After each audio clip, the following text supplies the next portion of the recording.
Hi, I'm Vishan from UHA 4x4. So today will be a quick one. We just finished building the Hilux in the sense that we just got the engine completely rebuilt, and there was new pistons that went in, oversized pistons. So the car did about 250,000 kilometers if I'm not mistaken, and it was pretty bad. So we normally don't rebuild the engines until we feel that it's really needed, and in this sense it really needed it. It was already leaking through its flywheel oil seal, and I mean the front was leaking everywhere. The return seals from the turbo were leaking, so we just needed to get it built. And even when we sent it to a machine shop, it needed a lot more work than we expected, so we had to bore it slightly larger. We used original pistons from Toyota, oversized pistons that went in. But today's video is mainly about the injectors. So the injectors were pretty bad as well. We've got that rebuilt. We don't do that in-house, so that's something we send out that require specialized equipment to complete, and then everything has to be balanced and we put it back in the car. So now what I have to do is I've got to get, they call it pilot learning, so I call it injector learning because it's easier to understand. So basically it's to reset the parameters on how the injector behaves through a computer, and this is true for the 1KD and the 2KD. So today it's the 2KD, the 2.5, but this thing can be carried on to the 1KD as well. And I feel that a lot of people don't do that after the car has been built. So what you get if you don't do is, it starts up fine, the vehicle will be able to start up even if you don't do it, but you sort of hear a bit of knock, and it doesn't run very efficiently. So this is something that you should do. Also, you have to check whether the codes on the injectors correlate with whatever that is in the computer. So I'll just run through and then you guys can see it from there. And to add to that, we also did upgrading the brakes. We're going with DBAs. We really like to run them. So some cars we run PEDs, but most of them we run DBAs on it, and they have proved to work really well.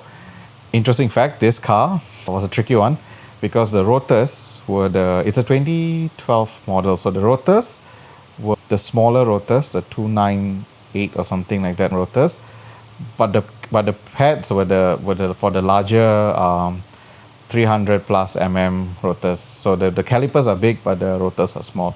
But anyway, yeah, it's just one of the things that Toyota does that sort of catches you by surprise. Let's go down to the boys. They're down. So we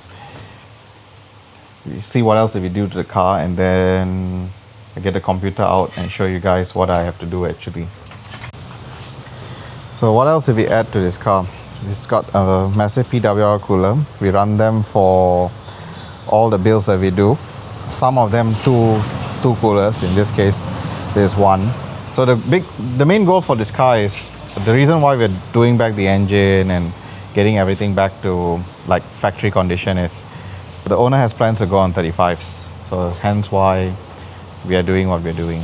It was a car that was used for, I think, over 12-13 years, and then now we're doing it back to factory so that we can actually, when he goes to the bush, it's actually reliable. So yeah, Leong had already taken off the cover, the intercooler, to get the codes. Leong, you saw ada kan intercode? Codes yang sudah, okay.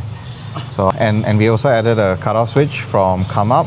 So just for context, we did not do any of the bar work, nor the winch, nor the suspension on this car. The owner did it in a different place, but from moving on forward from now, we would be building the vehicle towards 35-inch with lockers and ratios and everything. So yeah, let's get to it. Leong is looking at the numbers. I will show it better on the screen later. So all those were taken down, and then that has to correlate with the computer shortly. So we use launch, but you guys could use anything that can read. Yeah. So right now I'm just scanning to see if there are any errors. So engine's got to be running, and then basically next, and this is what I've got to do for 10 times, about 10 times. Yeah. So it's done. We did it about 40 times. I'll turn it off. So it's all done. Per injector needed about 10 revs, 3000 RPM, bring it back down to idle, and the screen will automatically show successful if you get it done correctly. If it's not, you have to start over the entire process again. And with that, I don't know if you can hear it or not. So now it's a very smooth, there's no more knocking, and that's it. And that's something that really should be done if you guys do injectors, whether you take it from a second-hand one or something, which I really don't recommend, because you can have a lot of failures with injectors, like catastrophic failures. You see, when you see pistons, top of the piston crack or something, it's generally the injectors have been stuck open and whatnot. So yeah, hope you guys enjoyed it. Catch you guys on the next one.